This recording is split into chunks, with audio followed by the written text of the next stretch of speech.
Hello ninth standard, welcome to the Crystal Concept and this is Shubham. और आज लेके आ चुके हैं हम आपके लिए ninth maths one, that is we called it algebra, जिसका सेकेंड सेमिस्टर का कंप्लीट क्वेश्चन पेपर।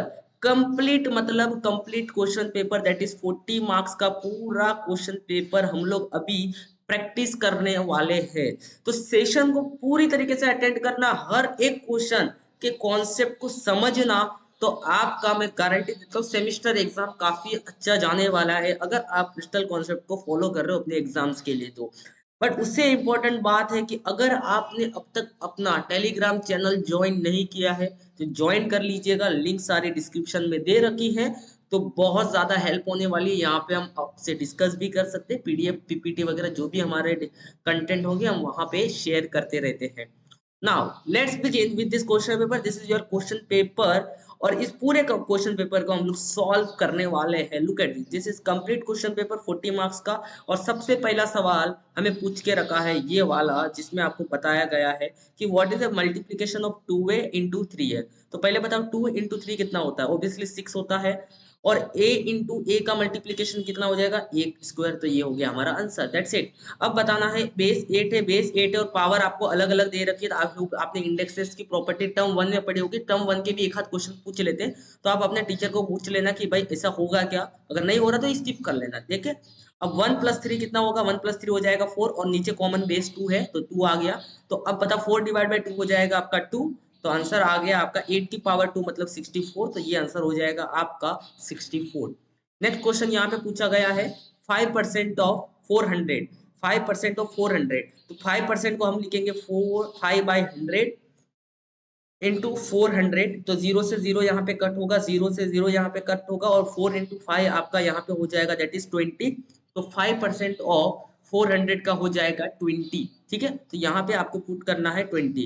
तो यहाँ पे मैं पहला चैलेंज आपको दे रहा हूँ, दैट इज चैलेंज नंबर 1, जिसमें आपको कमेंट सेक्शन में 2% ऑफ 500 बताना है। और दूसरा है चैलेंज नंबर 2, जिसमें आपको 7% ऑफ 800 बताना है। तो जितने भी चैलेंज आपको दिए जाएंगे प्लीज सारे के सारे चैलेंज अच्छे से सॉल्व कर लेना और फिर आंसर बताता। बोला गया है simple interest is equal of RS 45,000 for 3 year, RS 13,500, then the rate of interest निकालना है। तो आपको 45,000 रुपीज पे मतलब प्रिंसिपल वैल्यू आपकी कितनी हो जाएगी, 45,000 रुपीज। और कितने साल के लिए वो पैसा आपने इन्वेस्ट किया है, टोटल 3 साल के लिए, मतलब n इज इक्वल टू आपका 3 इयर्स हो जाएगा। और आपको कितना इंटरेस्ट मिला, सिंपल इंटरेस्ट कितना मिला, तो यहाँ पे आपको सिंपल इंटरेस्ट मिला है 13,500 रुपीज। तो आपको रेट ऑफ इंटरेस्ट निकालना मतलब आपको आर निकालना है। मतलब सिंपल भाषा में अगर मैं आपको समझाऊं तो मतलब आपने बैंक के अंदर पी अमाउंट डाला, पी अमाउंट डिपॉजिट किया। कितने साल के लिए किया आपने, n साल के लिए किया। और उसके बाद आपको कुछ आई अमाउंट वाला उस पे इंटरेस्ट मिला, बराबर। तो वहां पे जो इंटरेस्ट मिला वो कितना परसेंट मिला, कितना परसेंट मिला, मतलब 2%, 10%, 12%। तो वो परसेंट निकालना मतलब आपको रेट ऑफ इंटरेस्ट निकालना है, कितना प्रतिशत। तो यहाँ पे सिंपल इंटरेस्ट का सिंपल फॉर्मूला होता है, that is simple interest is equals to principal value into कितने साल के लिए डाला इंटू कितना P N into rate of interest divide by 100। आपको यहाँ पे आर फाइंड आउट करना है। तो 100 को यहाँ पे आप मल्टीप्लाई में भेज दो और पी एन को आप यहाँ पे डिवाइड में भेज दो। तो ये बन जाएगा आपका simple interest into 100 divide by P into N, नीचे आ जाएगा और यहाँ पे आपका सिर्फ बचेगा आर। अब आपको यहाँ पे आर सिंपल इंटरेस्ट का वैल्यू पुट करना। तो मुझे बताओ सिंपल इंटरेस्ट यहाँ पे कितना है, 13,500। तो ये हमने पुट कर दिया 13,500 इंटू क्या है 100 है। और उसके साथ में देखो प्रिंसिपल वैल्यू क्या है, प्रिंसिपल वैल्यू है 45,000 rupees. This is your 45,000 rupees और इंटू एन मतलब कितने साल के लिए पैसा डाला हुआ है, 3 साल के लिए। और आपको यहाँ पे आपका रेट ऑफ इंटरेस्ट मिल जाएगा। इसको सॉल्व करना है, देखो जीरो से जीरो कट, जीरो से जीरो कट, इतना सिंपल है यहाँ पे। अब देखो जीरो से जीरो कट और ये जीरो से एक और जीरो कट हो गया। अब देखो यहाँ पे अच्छे से ध्यान देना, जिसे मैं कर रहा हूँ उसको फॉलो करना। 45 वन जा और ये हो जाएगा आपका 45 थ्री जा। देखो ये जीरो बच गया, मतलब ऊपर 3 और ऊपर एक जीरो बच गया और नीचे 3 बच गया, ठीक है। अब 3 वन जा और 3 टेन जा होता 30। तो आपको आर का वैल्यू मतलब कितना परसेंट आ गया, आपको यहाँ पे सिंपल इंटरेस्ट कितना परसेंट इंटरेस्ट मिल रहा है, 10%, तो रेट ऑफ इंटरेस्ट आपका हो जाएगा यहाँ पे 10%। ठीक है, तो बड़ा सिंपल देखो, जब भी मैं पेपर डिस्कस करता हूँ तो उसके बीच में कम बातें करता हूँ, तो जब एक वीडियो बहुत लंबा बनता है तो वहां पे बच्चों को चाहिए इंटरटेनमेंट, थोड़ा सा मैं कॉमेडी कर लूँ, थोड़ा सा मस्ती मजाक कर लूँ, लेकिन उसकी वजह से मेरा वीडियो लंबा बन जाएगा, आपका टाइम बर्बाद होगा। इसके लिए मैं सिर्फ पढ़ाने पे फोकस कर रहा हूँ, ये ध्यान रखना। क्योंकि आजकल बच्चों को 45 मिनट और 50 मिनट्स वाले वीडियो देखना मुश्किल हो जाता है, क्योंकि शॉर्ट्स देख देख के हमारा दिमाग थोड़ा सा छोटा हो चुका है। तो प्लीज अपना फोकस बनाए रखना, क्योंकि रियल प्रैक्टिस में करवाना चाह रहा हूँ मैं, बिना मतलब का आपको मोटिवेशन नहीं देना चाहता हूँ। क्योंकि मैंने देखा है मैक्सिमम हर जगह देखे तो मोटिवेशन चलता रहता है कि ऐसा कर लो, ये कर लो, वो कर लो, कुछ नहीं होता दोस्तों, काम कर लो बस। That is, this is only motivation for you, that is काम कर लो। ऑटोमेटिकली आप सेल्फ मोटिवेटेड रहोगी। आप जब अच्छा काम करोगे तो आपको लगेगा हाँ कि भाई काम करना ही सब कुछ होता है। तो मेहनत करते जाओ, सब कुछ ऑटोमेटिकली भगवान हमें दे देता है। ठीक है, नेक्स्ट क्वेश्चन हम आगे बढ़ते हैं। The length of rectangle is 4x। Rectangle का लेंथ कितना है? रेक्टेंगल का लेंथ है यहाँ पे 4x, और ब्रीथ है उसका 3y। Then what is the perimeter? ठीक है, एक काम करते हैं, पहले हम प्यारा सा एक रेक्टेंगल बनाते हैं। ये लो, ये हमने बना दिया रेक्टेंगल। लेंथ कितना है? लेंथ है 4x और ब्रीथ है यहाँ पे 3y। समझ में आया? अगर वीडियो के यहाँ तक पहुंच गए तो प्लीज कमेंट सेक्शन में टाइप कर लेना रेक्टेंगल, मैं समझ जाऊंगा बहुत लोग रेक्टेंगल वाले सेशन तक तो पहुंच गए थे। ठीक है, अब बोला हुआ है पेरीमीटर निकालना। मुझे बताओ पेरीमीटर क्या होता है? पेरीमीटर होता है रेक्टेंगल का, आप तो सभी ने फॉर्मूला पढ़ा होगा। फॉर्मूला क्या समझदारी बात है, सम ऑफ ऑल साइड, तो 2 times of length plus breadth, ये होता फॉर्मूला। अब मुझे बताओ यहाँ पे लेंथ कितना दे रखा है? लेंथ यहाँ पे दे रखा है 4x और ब्रेड्थ कितना दे रखा है 3y। तो बस पुट कर लो, यहाँ पे ब्रेड्थ कितना दे रखा है 3y, तो ये हो गया 2 इंटू लेंथ दे रखा है 4x और ब्रेड्थ दे रखा है 2y। तो आपका आंसर हो जाएगा यहाँ पे 2 times of 4x plus 3y, 4x plus 3y, sorry 2y नहीं 3y। तो यहाँ पे हमारा आंसर देखो ऑप्शन नंबर बी हो चुका है। ठीक है, नेक्स्ट सवाल से पहले थोड़ा सा, अगर मैं आपको मेरे से इंटरेक्ट करना है आमने सामने बैठ के, तो if you are very close to our offline centre तो आप हमें ऑफलाइन भी ज्वाइन कर सकते हो। और अगर महाराष्ट्र के कहीं दूर दरार में आप हमारे से रह रहे हो तो आप हमें ऑनलाइन भी कनेक्ट कर सकते हो। ऑनलाइन वगैरह कनेक्ट करने के लिए सबसे बेस्ट तरीका है टेलीग्राम का लिंक हमने डिस्क्रिप्शन में दे रखा है। तो टेलीग्राम के थ्रू आप हमें मैसेज कर सकते हो, आपसे हम जरूर कांटेक्ट करेंगे, आपसे बातें करेंगे, आपकी जो भी प्रॉब्लम्स होगी, समस्या होगी, हम कवर करने की कोशिश करेंगे। ठीक है, तो you can contact through offline through Telegram channel. ठीक है ना, link in description. Let's move forward, this is your next question, what will the education cess. यहाँ पे आपको फाइंड आउट करना है education cess on the income tax. ध्यान रखना, एजुकेशन सीज इनकम टैक्स के ऊपर लगता है। इनकम टैक्स क्या होता है? आपके आपने जो पैसे कमाए हैं उन पे लगने वाला टैक्स जो गवर्नमेंट के पास जाता है, फिर उस टैक्स के ऊपर एक और टैक्स लगता है जिसको हम लोग एजुकेशन फीस बोलते हैं, और एक और टैक्स होता है वो अलग है। ठीक है, तो यहाँ पे जो इनकम टैक्स है वो कितना भर रहा है? 8,000। तो 8,000 पे 2% लग रहा है आपका एजुकेशन फीस। एक बात अगर आप देखोगे इस चार्ट से आपको समझ जाएगा कि देखो यहाँ पे इनकम टैक्स तो लग रहा है कितना? 5%। अब 5% का जो भी वैल्यू आएगा उसके ऊपर 2% इनकम इनके इस 2% एजुकेशन 6 लगने वाला है, और 1% लगने वाला है secondary and higher secondary fees. ध्यान रखना, तो आपको यहाँ पे 2% निकालना है एजुकेशन इनकम टैक्स का। 2% कितना होगा? तो 2%, तो एडुकेशन हम लोग सीस निकाल रहे हैं, क्या निकाल रहे हैं? एडुकेशन 6। एडुकेशन 6 हो जाएगा 2%, किसका परसेंट? 2% ऑफ 8,000। 8,000 का 2%, तो 2 डिवाइड बाय 100 इंटू 8,000, बराबर कि नहीं? जीरो से जीरो कट, जीरो से जीरो कट, और 2 इंटू 80 कितना हो जाएगा? ये हो जाएगा आपका 160। तो आपको 160 रुपीज और एक्स्ट्रा पढ़ना पड़ेगा एज ए एजुकेशन फीस। ठीक है, तो मतलब अगर आप क्वेश्चन आ जाए कि टोटल इंटरेस्ट आप कितना भर रहे हो, तो 8,000 तो आप इनकम टैक्स भर रहे हो, उसके साथ में आप 160 रुपीज भरोगे क्या? एजुकेशन से, और उसके साथ में आप 1% और भर रहे होंगे 8,000 पे सेकेंडरी और हायर सेकेंडरी एजुकेशन से। तो ये ध्यान रखना आप लोग, काम की चीजें हैं, टेबल के थ्रू आपको समझ जाएगा। What is the mode? आपको क्या निकालना है? मोड निकालना है ऑफ द फॉलोइंग डाटा। देखो मोड निकालने का तरीका, पहले तो मोड क्या होता है वो समझो। मोड मतलब दिए हुए स्कोर, ये सारे आपको यहाँ पे स्कोर्स दे रखे हैं, देखो यू कैन सी यहाँ पे आपको सारे स्कोर दे रखे हैं, उन स्कोर में से सबसे ज्यादा रिपीट करने वाला नंबर वही आपका मॉड होगा। अब निकालने के लिए आपको क्या करना पड़ता है, हिंट मैंने दे रखी, arrange in the ascending order, दिए हुए नंबर को असेंडिंग ऑर्डर मतलब बढ़ते क्रम में लगाओ। तो मुझे बताओ सबसे छोटा नंबर इनमें से कौन सा, आई थिंक सबसे छोटा नंबर 35 है, तो मैं यहाँ लिख दूंगा सबसे पहले 35। अब 35 के बाद आई थिंक सबसे छोटा नंबर होगा 40, तो यहाँ पे हम लिख देंगे 40। 40 के बाद कौन सा नंबर है यहाँ पे, यू कैन चेक आउट, धीरे धीरे आपको चेक करना, गाय गड़बड़ थोड़ी भी नहीं करनी। तो आई थिंक देखो 55 हमारे पास सबसे छोटा नंबर है, उसके बाद मतलब तो 55 यहाँ पे 3 बार रिपीट हो रहा है, तो आपको 3 बार 55 यहाँ पे लिखना पड़ेगा। उसके बाद कौन से नंबर आ रहे हैं, उसके बाद आ रहा 67, तो आपको यहाँ पे 67 लिखना है। उसके बाद आ रहा 75, you can check out here, तो 75 भी हमारा कितनी बार आ रहा है, 75 भी हमारा आ रहा है 2 बार, करेक्ट है। उसके बाद आ रहा है हमारा 90 और उसके बाद आ रहा है हमारा 95, करेक्ट है।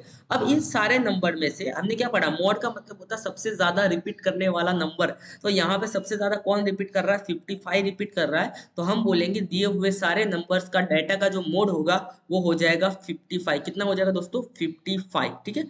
तो यहाँ पे आपको चैलेंज नंबर 3 मिल रहा है, इसका कमेंट सेक्शन में आपको आंसर बताना है कि भाई ये एग्जाम्पल नंबर 2 आपके टेक्स्ट बुक का है, तो इसका आंसर आपको कमेंट सेक्शन बताना कि भाई यहाँ पे मॉड क्या होने वाला है।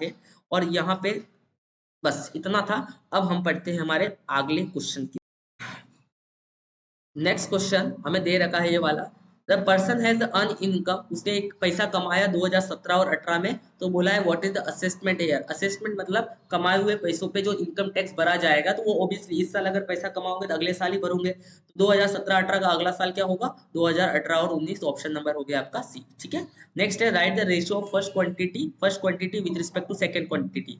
ध्यान रखना जब भी ऐसा सवाल आए तो पहले आपको यूनिट सेम करना है, क्या करना है, यूनिट आपको हमेशा सेम करना है। अगर यहाँ पे अलग अलग यूनिट दिया है तो पहले आप देखो 3.8 केजी दे रखा है, 3.8 केजी, और दूसरा आपको यहाँ पे दे रखा है 1900 ग्राम। तो पहले देखो इसका यूनिट तो ग्राम है, इसका यूनिट केजी है, तो पहले दोनों का यूनिट आपको सेम करना है। तो 3.8 केजी को अगर मैं ग्राम में कन्वर्ट करूंगा तो मुझे 3.8 केजी को मल्टीप्लाई करना पड़ेगा 1000, तो 1000 ग्राम हो जाएगा। 3.8 केजी मतलब 1000 ग्राम होता है।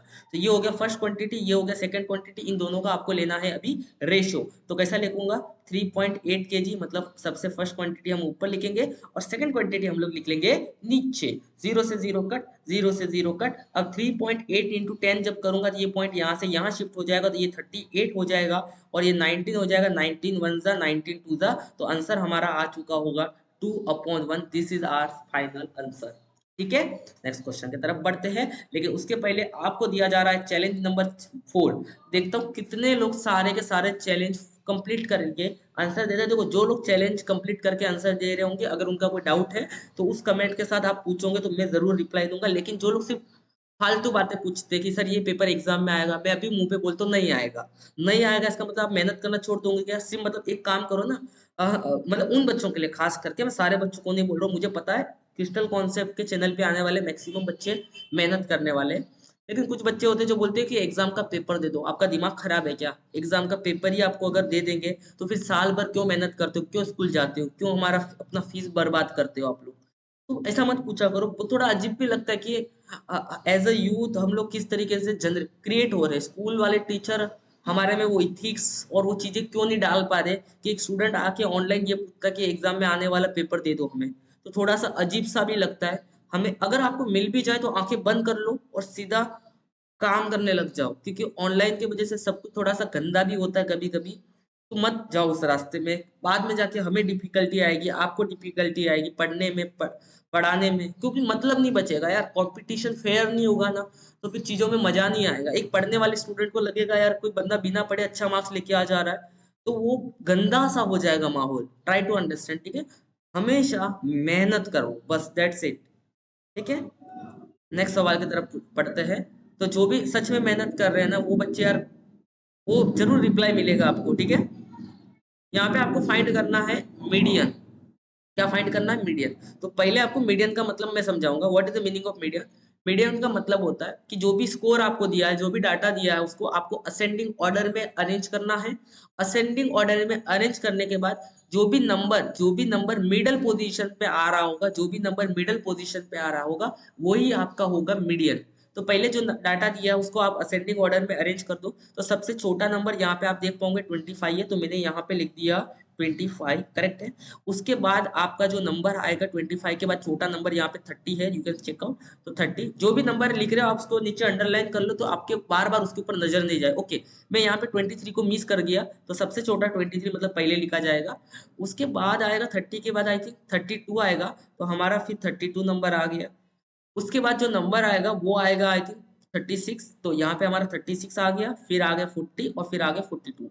अब देखो इनमें से सबसे बीचों बीच कौन सा नंबर आ रहा है, तो अच्छे से ऑब्जर्व करोगे तो 32, देखो 3 नंबर के बाद 32 आ रहा है और इधर से भी 3 नंबर के बाद 32 आ रहा है, तो 32 हमारा हो चुका है यहाँ पे मीडियन। तो आपको लिखना है कि मीडियन भाई हमारा यहाँ पे हो जाएगा 32। तो this is your step number 1 जो आपको करनी है, और this is your step number 2 कि आपको मीडियन के बारे में लिखना है। ठीक है, अब यहाँ पे आपको एक और चैलेंज मिलने वाला है कि आपको इस ऑर्डर का मीडियन निकालना है, और जो चैलेंज नंबर 5 देगा उसको समझ जाऊंगा कि उस बच्चे के कॉन्सेप्ट क्लियर है। तो I am waiting for specially challenge number 5 का आंसर मुझे कमेंट सेक्शन में चाहिए। ठीक है, नेक्स्ट सवाल, चैलेंज नंबर 6 भी आपको मैंने यहाँ पे दे रखा है, तो चैलेंज नंबर 6 का भी आंसर आपको कमेंट सेक्शन में करना है। नेक्स्ट सवाल पूछते हैं, सॉल्व द साइमल्टेनियस इक्वेशन। इस इक्वेशन को साइमल्टेनियसली आपको सॉल्व करना है। तो कैसे करोगे, इक्वेशन जो भी दिया उसको as it is copy paste कर लो। तो ये मैंने फर्स्ट इक्वेशन यहाँ पे कॉपी पेस्ट किया है। अब यहाँ पे उसी के नीचे आप सेकंड इक्वेशन कॉपी पेस्ट कर लो। अब अगर आप इन दोनों इक्वेशन को अच्छे से ऑब्जर्व करोगे तो यहाँ पे y के आगे प्लस लगा हुआ है और यहाँ पे y के आगे माइनस लगा हुआ है। तो नॉर्मली अगर आप ऐड भी करोगे तो यहाँ पे y आपका कट होने वाला है, तो आपको सब्ट्रैक्ट करने की जरूरत नहीं है। तो y से y कट हो जाएगा, 2x प्लस 3y आपका हो जाएगा यहाँ पे 5x, और 5 प्लस 5 हो जाएगा आपका 10। अब देखो 5 यहाँ पे मल्टीप्लाई में है तो इधर आके हो जाएगा डिवाइड, तो 10 डिवाइड बाई ये हो जाएगा 5, तो ये हो गया आपका 5 वन जा, ये हो गया आपका 5 टू जा, तो x का वैल्यू आ चुका है 2। ठीक है, अब आपको क्या करना है, कोई भी एक इक्वेशन यहाँ पे ले लेना है। लेट से मैंने ले लिया 2x plus y is equal to 5। यहाँ पे जो भी आपका x का वैल्यू आया है वो आपको x के जगह पे पुट करना है और आपको अपना y का वैल्यू फाइंड आउट करना है। तो x के जगह पे हम लोग कितना पुट कर देंगे, यहाँ पे 2 पुट कर देंगे, 2 टू हो जाएगा आपका 4 plus y is equal to 5। 4 इधर चले जाएगा तो प्लस का हो जाएगा -4, तो ये +4 था, इधर आके हो जाएगा -4, तो y का वैल्यू आपको मिल जाएगा 1। सबसे इंपॉर्टेंट बात, कमेंट सेक्शन में सेकेंड सेमेस्टर एग्जाम्स के लिए डिस्क्रिप्शन में, सॉरी मैं हमेशा कमेंट सेक्शन बोल देता हूँ, आपके लिए और भी पेपर्स अपलोड किए हैं, तो वो भी चेकआउट करना। एटलीस्ट हर पेपर के हम लोग 3-3 पेपर अपलोड करने का टारगेट हमने रखे, कोशिश करेंगे हम कंप्लीट करने का। तो 3-3 पेपर अगर आप सॉल्व कर लेते हो विद कॉन्सेप्ट विद अंडरस्टैंडिंग, तो आपको अच्छे मार्क्स लाने के लिए कोई नहीं रोक सकता है, ये मेरी गारंटी है। लेकिन दिल से प्रैक्टिस करना, दिल से, ठीक है। नेक्स्ट क्वेश्चन की तरफ हम बढ़ते हैं। This is your challenge number 7। तो देखो मैं आपको सिर्फ क्वेश्चन प्रैक्टिस करवाने के साथ साथ आपको चैलेंज भी दे रहा हूँ, तो एटलीस्ट आपको पता चल जाए कि भैया ने जो क्वेश्चन करवाया मेरे को अब आने लगा है। तो आपको ये चैलेंज नंबर 7 एक्सेप्ट करके इसको इसमें से x और y की वैल्यू मुझे निकाल के बतानी है। नेक्स्ट क्वेश्चन, और ये मेरा एक फेवरेट क्वेश्चन है, मतलब ये थोड़ा हटके है ना, थोड़ा सा यहाँ पे थोड़ा दिमाग भी लगता है। यहाँ पे देखा रखा है कि आई एम अ रेक्टेंगल, एक रेक्टेंगल है, माई लेंथ इज x, उसका लेंथ क्या है x और उसका ब्रेड्थ क्या है y। अब यहाँ पे पूछा है sum of length and breadth, length और ब्रेड्थ का सम, देखो सम कर दिया किसका, लेंथ और ब्रेड्थ का, कितना होना चाहिए 36। लेकिन आपको ये लिखना है, ये नहीं, ये तो हमने समझदारी से लिखा है। अब मुझे बताओ लेंथ कितना है, क्वेश्चन में x है और ब्रेड्थ कितना है y है, और उनका दोनों का सम कितना हो गया 36। तो आप इस वाले डब्बे में आपको ये लिखना है, यहाँ तक समझा। दूसरा बोला है my breadth is 5/7 times of the length, मेरा जो ब्रीथ है वो लेंथ का, माई ब्रीथ मतलब क्या हो जाएगा, यहाँ पे ब्रीथ का मतलब क्या दे रखा y, माई ब्रीथ इज कितना 5/7, इज मतलब इक्वल टू 5/7, टाइम्स का मतलब क्या, देखो टाइम्स का मतलब होता है मल्टीप्लीकेशन, किसका मल्टीप्लीकेशन, लेंथ का, लेंथ का मतलब क्या है यहाँ पे x, तो मिल गया answer y is equal to 5/7 x। अब नेक्स्ट, द डिफरेंस, डिफरेंस का मतलब क्या, माइनस बिटवीन द लेंथ, किसके बीच में, लेंथ मतलब x और y, दोनों के बीच का डिफरेंस कितना है 6, ये बन गया। तो ये वाले डब्बे में आप ये लिख दोगे।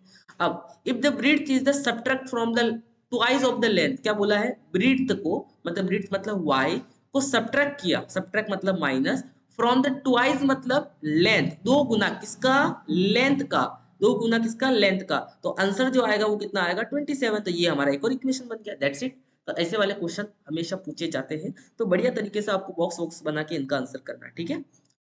नेक्स्ट सवाल, convert into the percentage form, convert into the percentage. I hope so आपको मजा आ रहा होगा मेरे साथ क्वेश्चन पेपर सॉल्व करके, तो कमेंट सेक्शन में तारीफ जरूर करना, मेरे को तारीफ बड़ी पसंद है, ठीक है ना। तो तारीफ जरूर करना, मैं चेक करूंगा सबसे अच्छा तारीफ कौन कर रहा है, मैं भी आपकी तारीफ कर दूंगा, एक दूसरे का तारीफ करते रहेंगे ना, तो कौन थोड़ा मतलब मोटिवेशन पे मैं विश्वास तो नहीं रखता हूँ, लेकिन थोड़ा अच्छा लगता है, ठीक है ना। मतलब ऐसा लगता है कि और पेपर अपलोड करे और प्रैक्टिस करवाए और काम छोड़ के अच्छा लगने लगा। एक्चुअली वीडियो बनाने का तरीका प्रोसेस तो अलग, एक अलग तरीके से शुरू हुआ था। I am doing some different work, but उसके बाद लगा कि हाँ यार ये भी अच्छा काम है, मजा आ रहा, थोड़ा सा इंटरेक्शन बहुत ज्यादा हो रहा है स्टूडेंट से, तो अच्छा लगने लगा मेरे को। तो इसके लिए मैं इसको, ऐसा नहीं कि मैं फुल टाइम यूट्यूबर हूँ, ठीक है, I am not a full time YouTuber, थोड़ा अच्छा लगने लगा, जब भी टाइम मिलता है तो मैं एक एक वीडियो बना लेता हूँ दिन का आपके लिए, ठीक है। तो देखो परसेंटेज कन्वर्ट करने का मतलब होता है कि डिनोमिनेटर में आपको 100 लाना है।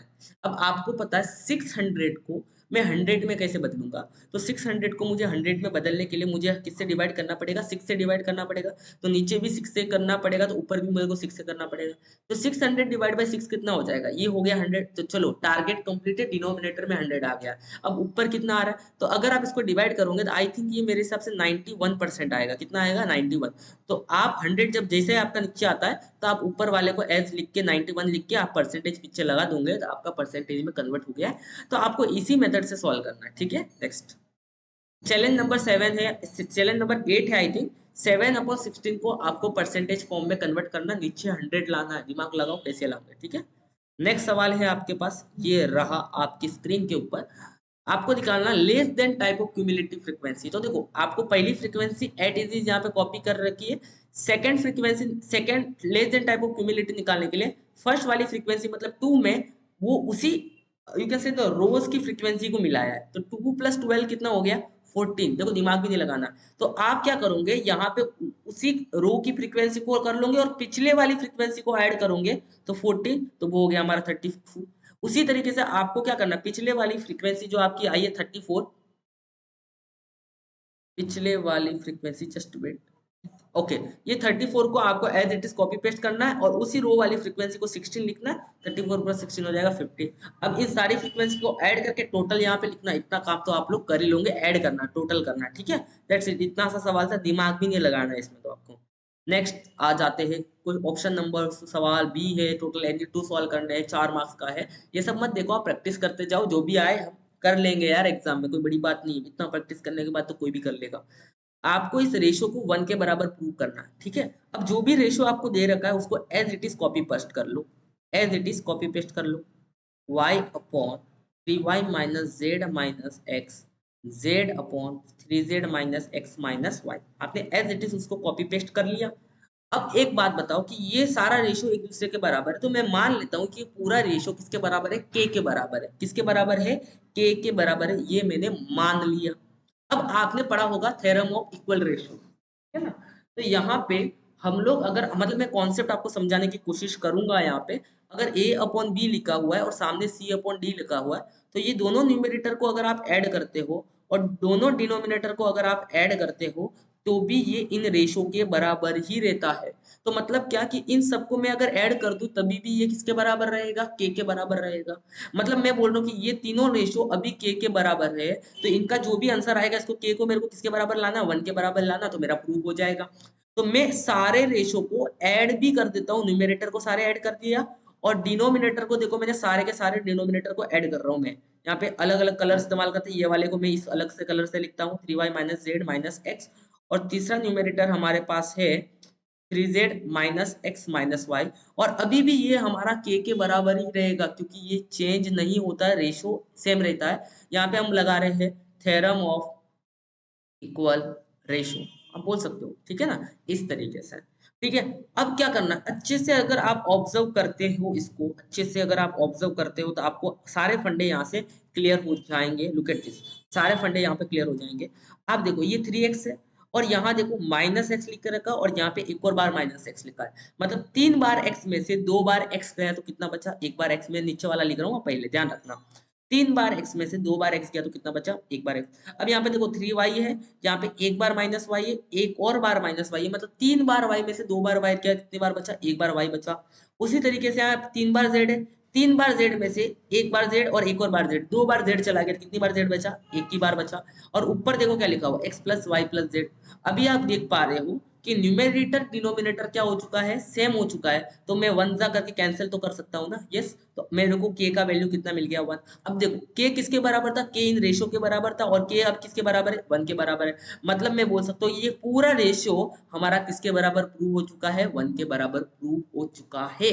तो लास्ट में के is equal to one prove करने के बाद ये पूरा लिख के उसके सामने आपको वन लिख लेना है। That's it. I hope so ये सवाल आपको समझ में आया होगा। नेक्स्ट सवाल के तरफ बढ़ते हुए यहाँ पे आपको दे रखा है कि ए अपॉन बी का वैल्यू दे रखा है 7/3 और आपको इसका वैल्यू फाइंड करना है। अच्छे से अगर आप ऑब्जर्व करोगे इसको तो मुझे बताओ यहाँ पे बी के बाजू में क्या लिखा है, बी के बाजू में लिखा है 2।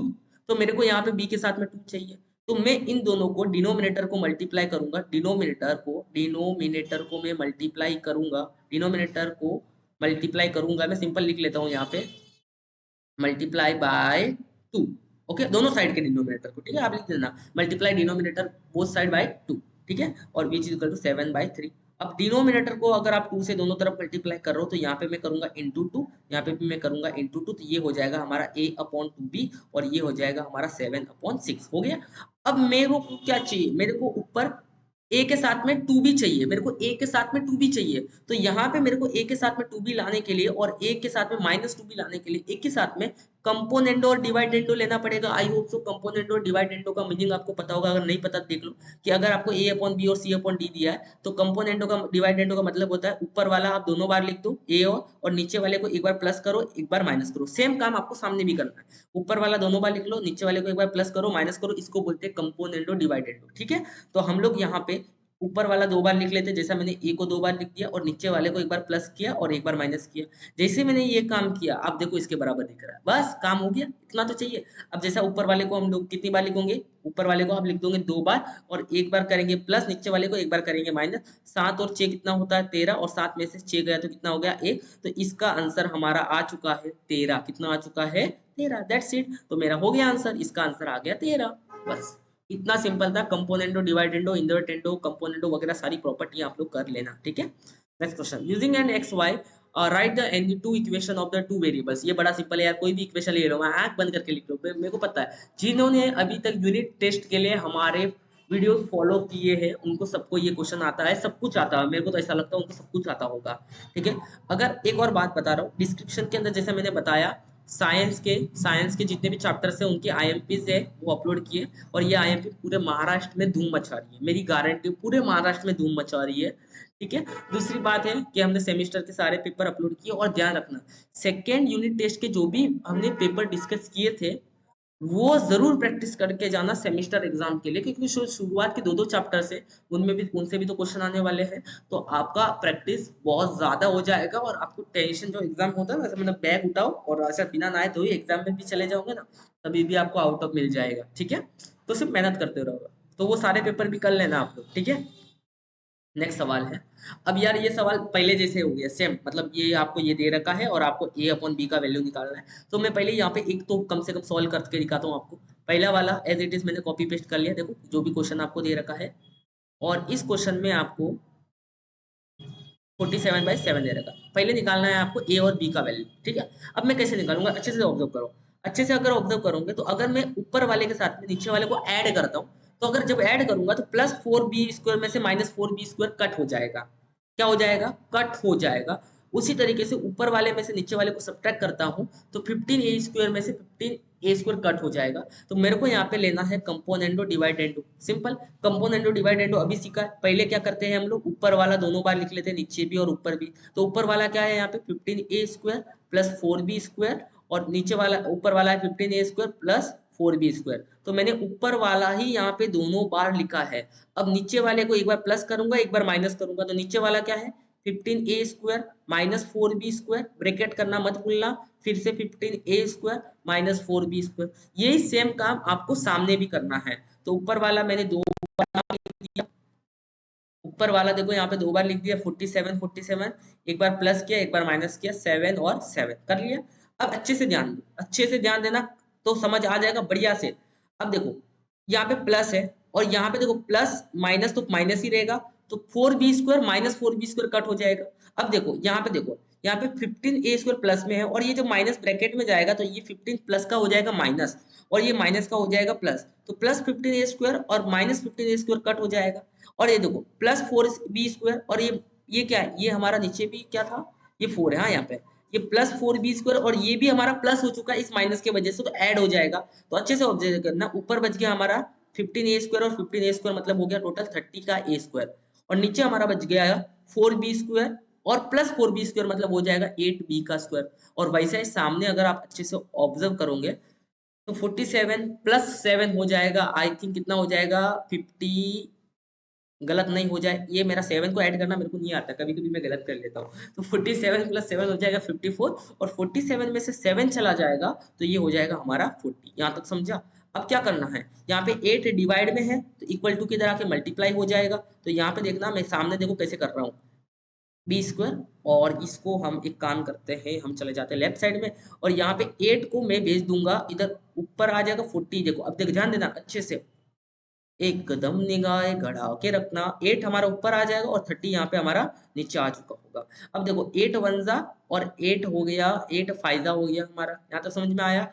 अब देखो अगर मैं इन दोनों को 3 से डिवाइड करता हूँ तो अच्छे से देखना, ऑब्जर्व करना, 3 से होगा क्या डिवाइड, और किसी से होता है 6 से, 6 9 जा और 6 10 जा। तो अब मुझे बताओ ऊपर कितना बच गया, ऊपर बच गया 9 और नीचे बच गया आपका 5 और 10, मतलब नीचे बच गया आपका 50। यहाँ तक समझ में आया।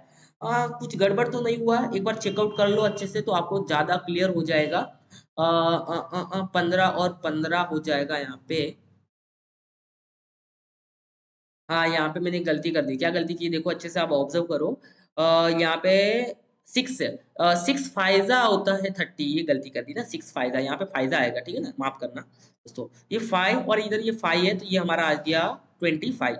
क्या आ गया हमारा 25। ओके, इतना आ गया। अब देखो a² अपॉन b² का वैल्यू हमारा कितना आया है, वो आया 9/25।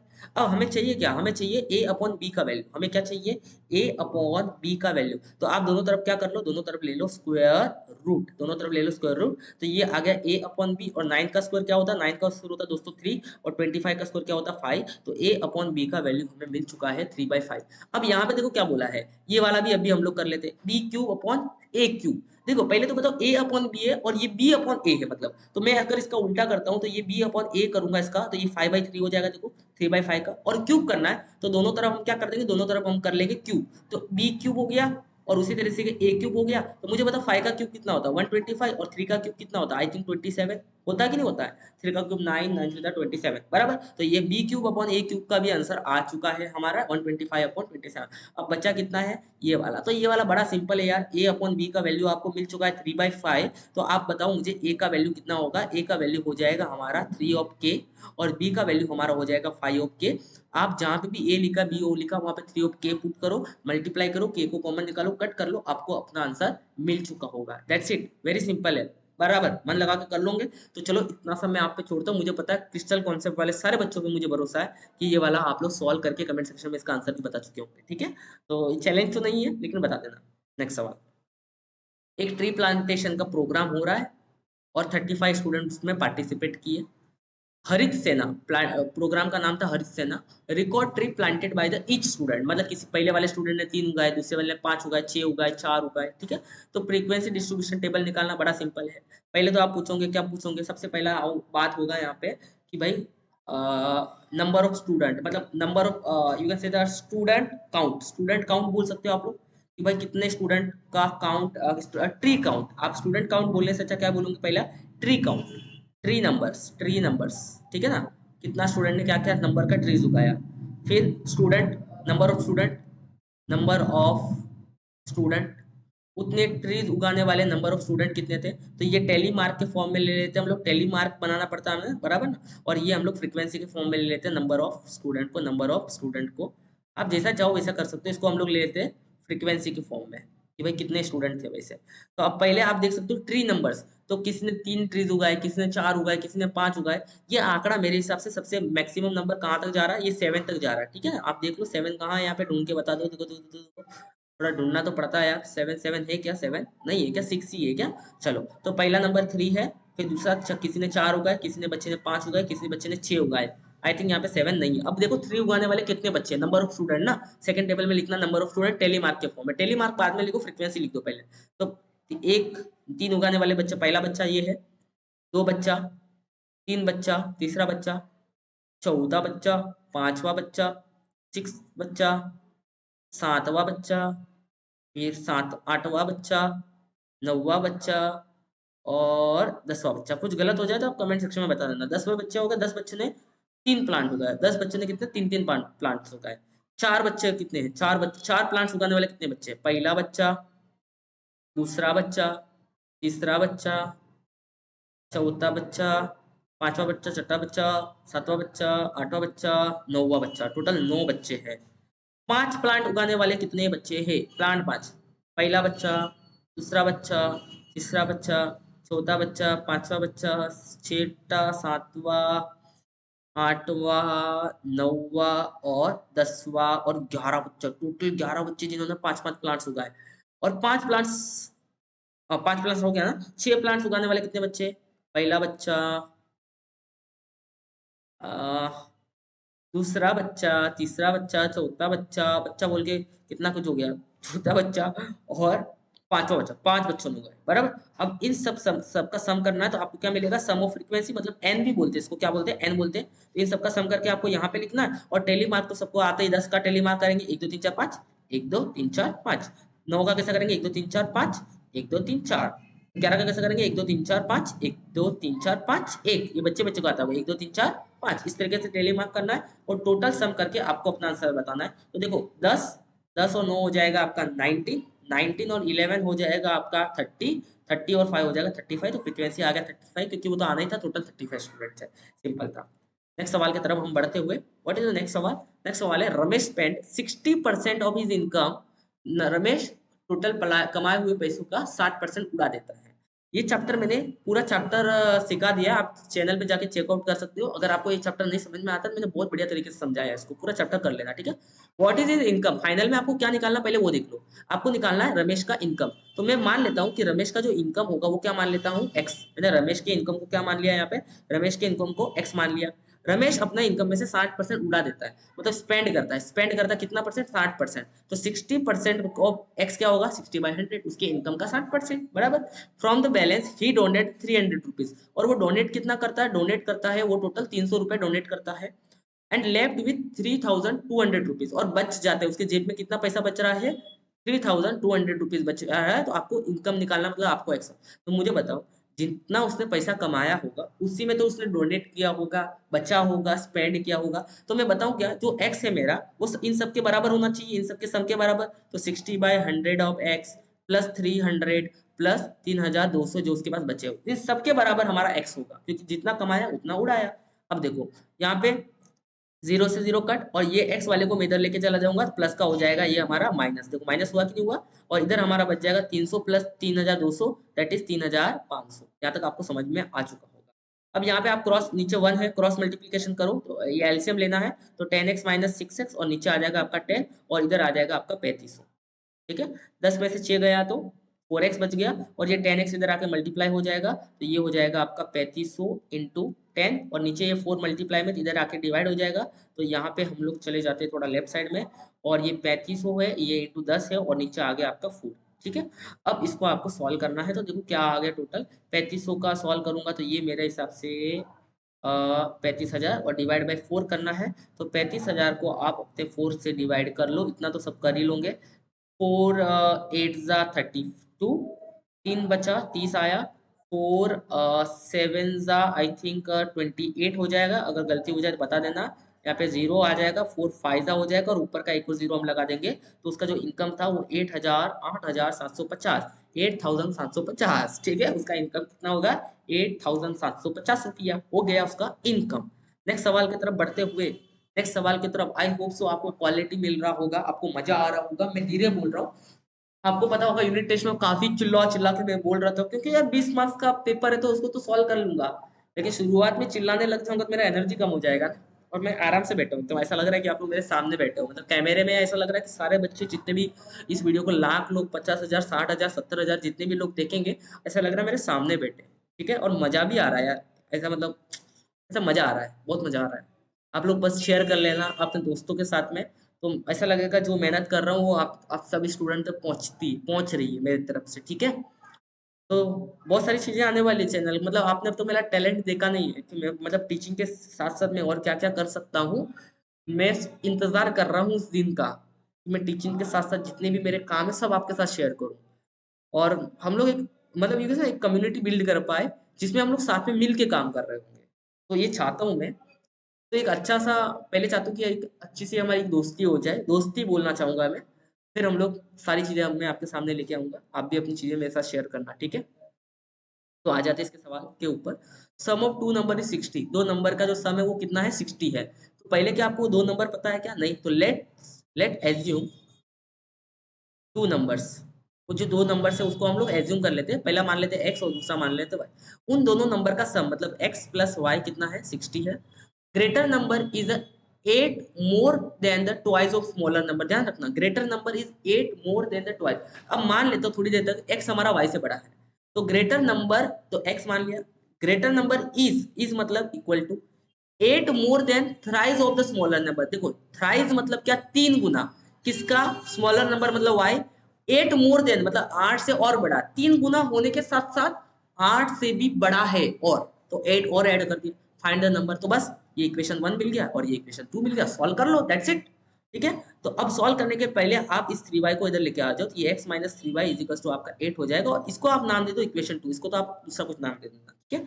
अब इसको और इसको आपको साइमल्टेनियसली सॉल्व करना है, तो मैं यहाँ पे x plus y is equal to 60 और x minus 3y is equal to 8 मैं यहाँ पे as it is copy paste इसको कर लेता हूँ। क्या करना है, अब आप देख पा रहे हो कि मेरे को दिख रहा है कि ये प्लस x के आगे, दोनों x के आगे प्लस का साइन है, यहाँ पे मुझे करना पड़ेगा सब्ट्रैक्ट। प्लस का हो जाएगा माइनस, माइनस का हो जाएगा प्लस, और प्लस का हो जाएगा माइनस, क्योंकि मैंने यहाँ पे सब्ट्रैक्शन किया, ध्यान रखना। x से x कट हो जाएगा, y प्लस 3y हो जाएगा 4y, उस माइनस को भूल जाओ। 60 प्लस 68 हो जाएगा ये, तो y का वैल्यू हमें मिल गया 68 डिवाइड बाय 4, यहाँ पे ये 4 मल्टीप्लाई में आ जाएगा, तो ये हो जाएगा 4 वन जा 28 बचेगा, तो 28 मतलब कितना? 7 जा 4 7 जा 28, तो y का वैल्यू मिल गया 70 ना। किसी भी इक्वेशन में पुट कर दो y का वैल्यू, आपको x का वैल्यू मिल जाएगा, तो मैं इसमें पुट कर रहा हूँ x माइनस 3, y का वैल्यू मैं पुट कर दूंगा यहाँ पे 17 इज इक्वल टू 8। यहाँ पे देख लो 17 3 जा कितना हो जाएगा? 17 3 जा हो जाएगा 51, यहाँ पे 8 आ गया, तो x इज इक्वल टू 51, इधर प्लस हो जाएगा और इधर हमारा 8 है पहले से, तो ये हो जाएगा मेरे हिसाब से टोटल 59। तो this is your final answer. Okay, कुछ तो गड़बड़ हुआ है, लेकिन यहाँ पे क्या गलती हुआ है, और ये गलती नहीं स्टूडेंट से भी हो जाती है कभी कभी, ध्यान रखना। हम लोग गाए गाए में ऐसा लगता है इजी है तो कर लेंगे, देखो यहाँ पे देखो 60 में से मुझे 8 को क्या करना था? माइनस करना था, और मैंने गलती से यहाँ पे प्लस कर दिया, ठीक है, यही आपने से एक गलती हुई है, we will correct it, okay ना। गलती करने से मीट क्यों नहीं रहा यार? What was the problem? चलो ये मीट नहीं रहा, छोड़ो, अपन अपना कर ही लेते, कोई बड़ी बात थोड़ी है। इसको भूल जाना आप। अब यहाँ पे 60 में से 8 गया, मुझे बताना 60 में से 8 गया तो कितना बच जाएगा? 52, करेक्ट है। अब इस 4 से आप 52 को डिवाइड कर दो, तो y का वैल्यू आपको मिल जाएगा 52 डिवाइड बाय 4, तो ये 4 वन जा हो जाएगा और 2 1 बच जाएगा, तो 4 3 जा 13, तो y का वैल्यू मेरे हिसाब से आ गया आपका 13। अब y का वैल्यू 13 आप इक्वेशन में पुट करो, यहाँ पे 17 की जगह पे आपको 13 पुट करना है, और इसको यहाँ पे सॉल्व कर दो। x 30, ये इसको भूल जाओ, 13 3 जा कितना होता है? 39 होता है, और इक्वल टू 8 होता है, ठीक है। तो यहाँ पे 8 प्लस 39, तो ये मेरे हिसाब से आपको ऐड करने के बाद आंसर मिल जाएगा 47, ठीक है। तो अब आपको मिल गया है y का वैल्यू 13 और x का वैल्यू मिल गया 47। अगर आप इन दोनों को ऐड करते हो तो आपको देखो 60 मिल रहा होगा। बस मैंने यही चेक किया था कि 60 क्यों नहीं आ रहा है, कुछ तो गलती हुआ है, तो मैंने चेक कर दिया गलती क्या हुआ था, ठीक है। क्लियर है, बस इतना ही था। नेक्स्ट सवाल की तरफ बढ़ते हुए, हाँ हाँ हाँ हाँ, question number 5 total last question है, 4 मार्क्स का सवाल है। यहाँ पे क्या करना है, इस करने के लिए आप अच्छे से देखो, इस वाले क्वेश्चन में यहाँ पे 14 लिखा है और यहाँ पे 7 लिखा हुआ है, यहाँ पे 6 लिखा हुआ है, यहाँ पे 3 लिखा हुआ है। आप देख पा रहे हो 7 को मैं 14 बना सकता हूँ 2 से मल्टीप्लाई करके, 3 को भी 14 बना सकता हूँ, 6 बना सकता हूँ मैं 2 से मल्टीप्लाई करके। तो इन द सेंस कि मुझे इस साइड को ऊपर नीचे 2 से मल्टीप्लाई करना है, दैट्स इट। अब देखना मैं जैसा कर रहा हूँ वैसे मेरे साथ में फॉलो कर लो, आपको एंड में समझ आएगा मैं क्या बोलना चाहता हूँ। तो इसको मैंने as it is copy paste कर दिया, 6x प्लस 8। इसको सॉल्व करना है, मतलब क्या, हमें x का वैल्यू निकालना ना, इसके लिए हमें दिमाग लगाना पड़ेगा। 10x square plus 4x plus 7। अब इसको मैंने एज इट इज लिख दिया, और मैं ऊपर नीचे मल्टीप्लाई कर लूंगा किससे? 2 से, जानबूझ के करना पड़ेगा क्योंकि हमें 14 वगैरह चाहिए, बराबर कि नहीं। ये हमने ऊपर नीचे कर दिया। अब देखो 7 टूजा हो गया मेरा 14x और 3 टूजा हो गया मेरा 6। उसी तरीके से 5 टूजा हो गया मेरा 10x और 2 टूजा हो गया मेरा नीचे 4। देखो तो यहाँ पे 4 10 14 6 मिल गया आपको। अब देखो 14x² माइनस 6x प्लस 8 और 10x² प्लस 4x प्लस 7। अब देखो ये जो रेशो था ये हमारा के बराबर होगा। वापस देखना, ये जो रेशो था ये हमारा, ये जो रेशो था ये हमारा के बराबर होगा।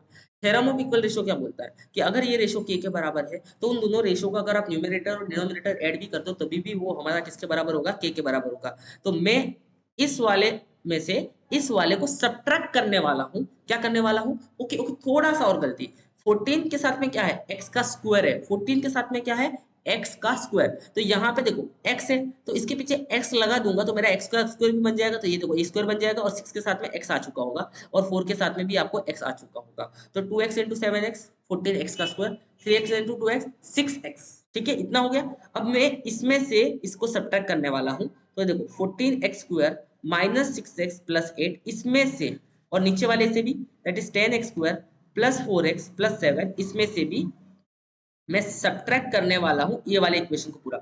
Minus 14x² minus 6x। ठीक है, वैसे सेम नीचे 10x² यहाँ पे स्क्वायर है, करेक्ट है ना, 10 स्क्वायर प्लस 4x ये पूरा हमने कर दिया सब्ट्रैक्ट और सामने आ जाएगा मेरा के। वो भी हमारा के बराबर होगा by the theorem of equal ratio. By the theorem of equal ratio से वो हमारा के बराबर होगा। यहाँ तक समझा? अब देखो 14x² से 14x² कैंसल, ये माइनस और ये माइनस मिलके हो जाएगा प्लस। तो ये प्लस 6x और ये माइनस 6x भी कैंसिल हो जाएगा। तो इधर क्या बचने वाला है, 8 बचने वाला है। उसी तरीके से नीचे करते हैं, ये 10x और ये माइनस प्लस माइनस हो जाएगा तो 10x और 10x कट हो जाएगा। ये माइनस प्लस हो जाएगा, ये माइनस तो प्लस 4x और माइनस 4x भी कट हो जाएगा तो नीचे बच जाएगा 7। तो ये हमारा के का वैल्यू आ चुका है 7। यहाँ तक समझ में आ गया? अब मुझे बताओ जो के का वैल्यू 7 आया है, क्या मेरा के पहले इसके बराबर था और अब मेरा के किसके बराबर है? अब मेरा जो के है वो 8/7 के बराबर है। तो मैं बोल सकता हूँ कि जो मेरा के है वो 7x minus 3 upon 5x plus 2 के इक्वल्स टू 8/7 के बराबर हो जाएगा, क्योंकि दोनों ही के बराबर है तो हो जाएगा। अब यहाँ पे क्रॉस मल्टीप्लाई कर लो। अब 7 इंटू पूरा ब्रैकेट और उसी तरीके से 8 इंटू पूरा ब्रैकेट। ठीक है, तो 7 7 जा 49x और 7 3 जा 21, 8 5 जा हो जाएगा आपका 40x और 8 2 जा हो जाएगा आपका 16। अब इसको इधर भेज दो, इसको इधर भेज दो। तो 49x में से 40x माइनस करना है और 21 प्लस 16 आपको करना है। 49 में से 40 गया तो 9x बच गया और 21 प्लस 16 हो गया तो ये 37 हो जाएगा। यहाँ तक क्लियर है? यहाँ से अच्छे से समझ में आ गया? देख लो अच्छे से। ओके, तो अब देखो यहाँ पे अपना जो 9 है वो क्या है, मल्टीप्लीकेशन में है ना। 9 यहाँ पे देखो मल्टीप्लीकेशन में है तो इधर आके क्या हो जाएगा, डिवाइड। तो 37 डिवाइड बाई 9, तो ये हमारा x का वैल्यू आ चुका है। तो हमने इस क्वेश्चन को सॉल्व कर लिया। ठीक है, अब ये वैल्यू अभी डिवाइड तो होगा नहीं तो बस चेकआउट कर लेना कि गलती हुआ तो आप कमेंट सेक्शन में मुझे बता देना। कुछ भी गलती नहीं हुआ है, आई थिंक मैंने एक बार क्रॉस चेक भी किया है इसको, तो आई थिंक कोई गलती नहीं है। ठीक है, जस्ट नेक्स्ट। हा, इस सवाल पे चैलेंज नंबर 9 आपके सामने आ चुका है। तो लेट्स सी कितने लोग, यार इसका ही तो आंसर बताना है। आपको ध्यान रखना, जब ऐसे सवाल जब पूछे जाते हैं ना, ध्यान रखना एंड में ये 9/21 बचेगा, इसके बराबर कर लेना और x का वैल्यू सॉल्व कर लेना अगर नहीं समझता कुछ भी। ठीक है, ये ट्रिक है लेकिन ट्रिक विक मत यार, काम क्या करो, समझ जाएगा आराम से। ओके, तो मैं चाहूंगा आपको चैलेंज नंबर 10 नहीं देने के बजाय चैलेंज नंबर 10 में आपको ये वाला क्वेश्चन दे देता हूँ एज ए चैलेंज नंबर 10। तो टोटल हमारे 10 चैलेंज हो चुके हैं, क्योंकि इन दोनों सवालों में से कोई तो हमें एक ही करना, तो एक मैंने सॉल्व कर दिया, एक अभी आप कर ला। टोटल चैलेंज 10 हो चुके हैं। इन 10 चैलेंज का आपको जवाब देना है। ठीक है, सारे 10 चैलेंजेस का जवाब देने के बाद आपका काम हो जाएगा खत्म। अब आते हैं हम लोग लास्ट सवाल के ऊपर, दैट इज क्वेश्चन नंबर 6। और एक क्वेश्चन 3 मार्क्स के ऊपर पूछा जाता है, दोनों में से मैं आपके लिए एक सॉल्व करने वाला हूँ, ये वाला सॉल्व कर लेता हूँ। यहाँ पे दे रखा है Ashok gave 25% part of his income his elder son and 35% part of his younger son. He gave 10% of the balance donation of the school. Still he had 1,50,000 rupees for himself. What is the Mr. Ashok income? भाई अमीर आदमी बहुत अमीर है, बस भाई income छोड़ो, इतना देने के बाद भी देखो उसके बाद 1,50,000 रुपया बच रहा है। आदमी बहुत अमीर है। अगर महीने का है तो सालाना है तो इट्स ओके। तो अब देखो यार भाई, इनकम निकालना, इनकम को एक्स मान लो। ठीक है। अब उस इनकम में से उसने 25% अपने छोटे को दिया, छोटे बच्चे को दिया, कि इनकम इज एल्डर सन, बड़े बच्चे को दिया। तो एल्डर सन को उसने कितना पैसा दिया, एल्डर सन को कितना डोनेट किया, दिया जो भी है 25%, तो 25/100 इंटू एक्स बराबर। और यंगर सन मतलब छोटे बच्चे को उसने कितना पैसा दिया, छोटे बच्चे को दिया 10%, मतलब 10/100 इंटू एक्स। और डोनेशन, और तभी भी उनके पास कितना पैसा बचा, 10%, ओके 35%, सॉरी सॉरी 30, यंगर बच्चे को 35% दिया है। और डोनेशन कितना किया, डोनेशन उन्होंने किया 10%, तो 10/100 इंटू एक्स, डोनेशन 10% किया। तभी भी जाके उनके पास बच गया, मतलब सेविंग, मतलब you can say left money या सेविंग कितना हो गया, बच गया पैसा, 1,50,000 रुपया उनके पास अभी भी बचा हुआ है।